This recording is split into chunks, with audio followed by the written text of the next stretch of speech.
I'm Natasha Clocker. I'm a lecturer in human geography in the Faculty of Science at the University of Wollongong.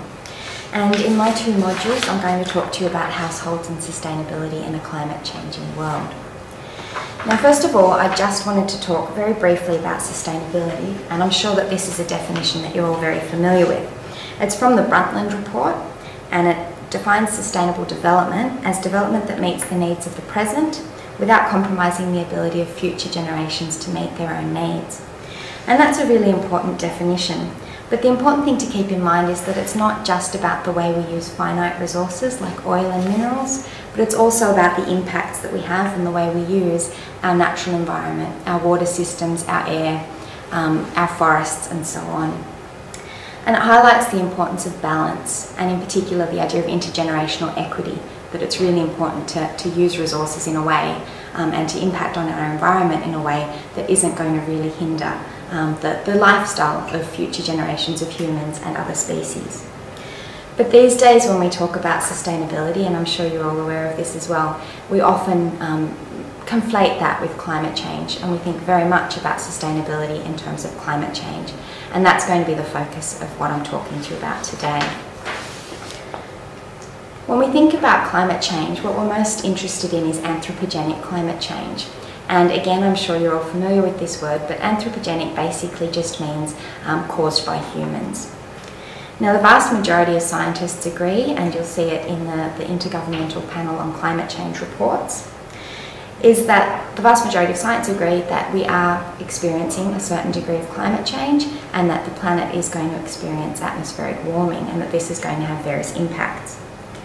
The predictions are that due to the enhanced greenhouse effect, which I'll explain a bit more in a minute, that there will be a predicted temperature increase of between 3 and 7 degrees by 2100. And this is expected to contribute to more extreme weather events and to events like cyclones, floods, droughts and bushfires and so on.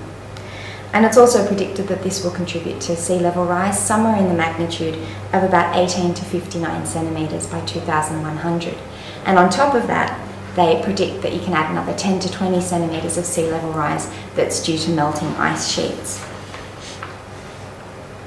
So just to do a very brief overview of the science behind it, although I'm not a physical scientist, but very briefly, the greenhouse effect, and this is probably a diagram that you've seen before or something similar, is a naturally occurring phenomenon. So what happens is that you get radiation from the sun passing through the Earth's atmosphere, and when it hits the Earth's surface, it heats up and is re-radiated back as infrared energy.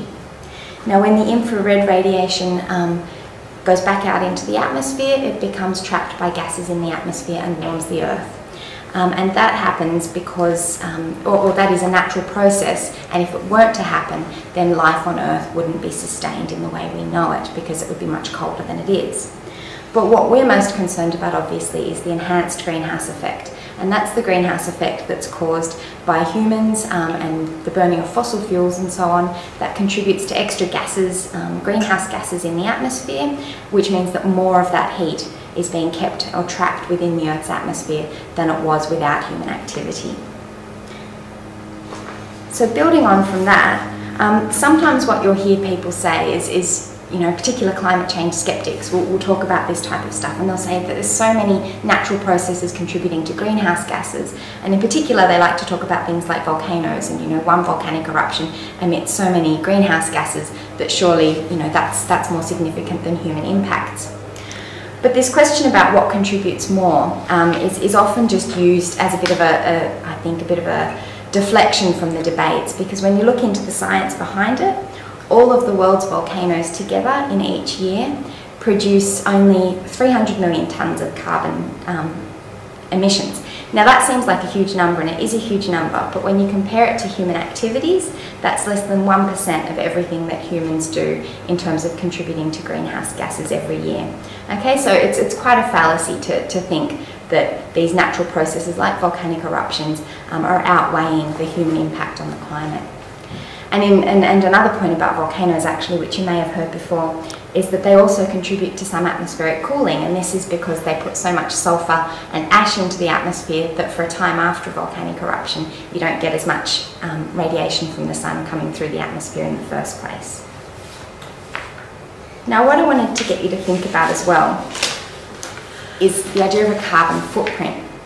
And when we think about a carbon footprint, we're talking about the total climate change impact of something. And that could be an activity, an item, a thing like a TV, it could be a country, it could be a person. We measure the climate change impact or the carbon footprint of different things. And there's just some terms I wanted to explain to you, because the most dominant greenhouse gas that is produced by human activities is carbon dioxide. But there are also a bunch of other gases that are produced that aren't as significant in terms of quantity, but still contribute to climate change. And they're things like methane and nitrous oxide. Now, when we're talking about the carbon footprint or the carbon emissions of something, that's often shorthand for that bunch of gases all together. And sometimes you'll see, like I've got up on this slide, you'll see it expressed in terms of carbon dioxide equivalent, or CO2e. And what that means is the total climate change impact of all of the greenhouse gases that are caused by something. But it's expressed in terms of the same amount of carbon dioxide that will be needed to have the same impact. So it's just a shorthand way of looking at it. And an important point I wanted to make in relation to my talk today on sustainability is that obviously the carbon footprint or the carbon emissions that we measure only examines one dimension of sustainability. There are many other things that are going on in the world that are driven by human activity that impact on sustainability in different ways that don't affect climate. Whether we're talking about things like hard waste pollution in the oceans and waterways, or whether we're talking about salinity in the soil or biodiversity loss. Obviously all of these things are also aspects of sustainability that are important to consider. But today we're really thinking about climate change. Now, there are two types of carbon emissions that I really want you to think about. And this is going to build into the work that I think you will be doing coming out of this module. Now, in order to understand the full climate change impact of something, so it's carbon emissions, we need to take a couple of things into account. So if we're thinking about a car, for example, first we need to take into account the direct emissions, the direct carbon emissions of that car. And that's quite obvious. That's the emissions that are produced when you drive that car, you're using fuel and you're producing carbon emissions. But something we often forget about, but which is really important, are the indirect emissions that are associated with anything. So with a car, for example, there's a whole bunch of emissions that are embodied within that car called indirect emissions before you even buy it or start driving it. So for example, it's all of the energy and the emissions that are produced through the process of manufacturing the car, shipping the car, refining the fuel that's going to go in the car, transporting the fuel, and all of those things. So when we think about the climate change impact of something, it's really important to look at its whole life cycle rather than just what happens once we buy it and we're using it. So I wanted to give you a couple of examples of this. If we look at a TV, for example, the direct emissions of a TV are quite obvious. It's the energy that's used when you're watching the TV that produces greenhouse gas emissions. Now, what's quite interesting about the direct emissions that are produced by watching a TV is that that differs a lot depending on where you are in the world. So for example, if you're watching the same TV for the same amount of time in Australia or in Iceland, your contribution to climate change is going to be very different. And this is because in Australia, almost all of our energy use comes from coal-fired power stations, whereas in Iceland, most energy comes from geothermal sources and therefore has a much smaller carbon footprint. And it's believed that the emissions that are produced from watching TV, say for an hour in Australia, are about 7 times higher than they would be for watching the same TV in Iceland. So that's important to keep in mind. But what I really wanted to think about now is the indirect emissions. So what types of things go into the TV that produce carbon emissions before we even buy it? So if you think about things like mining the ores that are used to make the metal components of the TV, transporting them, and then manufacturing the various TV components, running the factory where you're manufacturing all the components that go into the TV, packaging materials, then the actual factory that's making the TV, and you think about the electricity for the machinery, the lighting, the heating, the cooling of the factory, and then you've got to transport the TV from the factory to the shop. And once it's in the shop, you've got to transport it from the shop to home. And this is all before you even start watching the TV. And with many objects, the embodied energy or the indirect energy and emissions that are produced from the manufacture and that whole process behind the object are far greater than the total emissions that will be produced over your lifetime of, say, watching the TV. Okay, so these are really important things to keep in mind.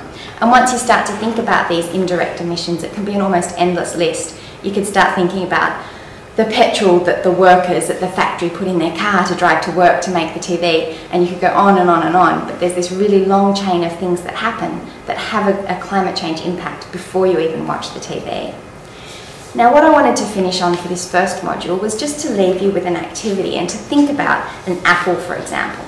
So we could think that probably when it comes to actually eating an apple, there are very few, if any, carbon emissions from actually physically biting into an apple. I can't think that that would at all contribute to any greenhouse gas emissions.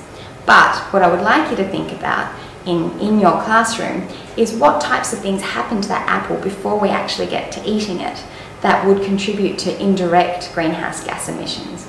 So that's where we'll leave this first one, and I'll see you for a second module later on. Thank you.